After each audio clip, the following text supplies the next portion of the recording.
বৃষ্টির সময় খিচুড়ি হবে না তাই কি কখনো হয়? আসসালামু আলাইকুম সবাইকে।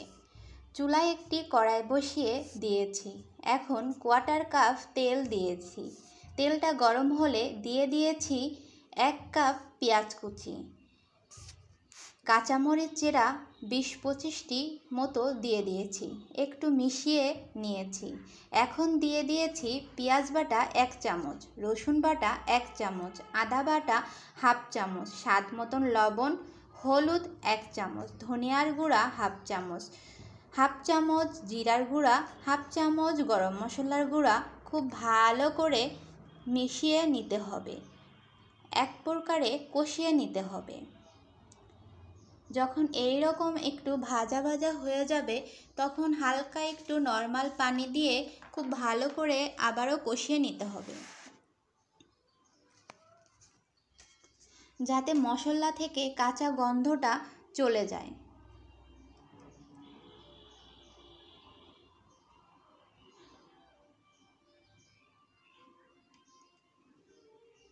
এবার কোয়ার্টার কাপ পানি দিয়ে ঢাকনা দিয়ে ঢেকে দিব মশলাগুলো রান্না করার জন্য।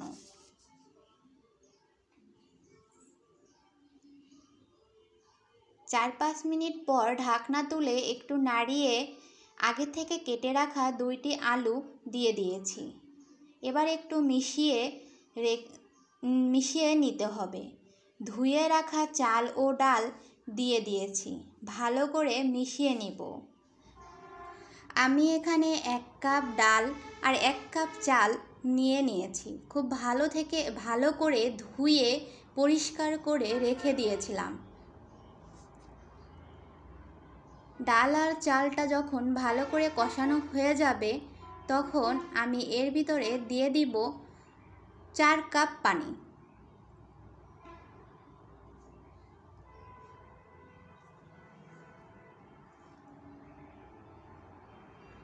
পানিটা দিয়ে একটু ভালো করে মিশিয়ে নিব।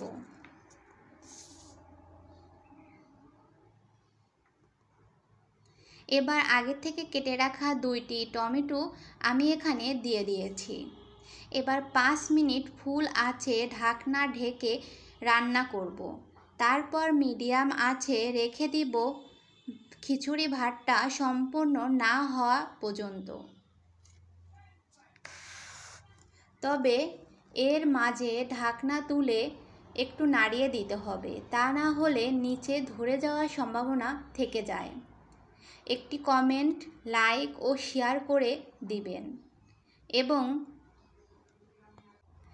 এবার পরিবেশন করার পালা। আমি একটি টমেটো, লেবু আর শসা, কাঁচামরিচ দিয়ে পরিবেশন করলাম।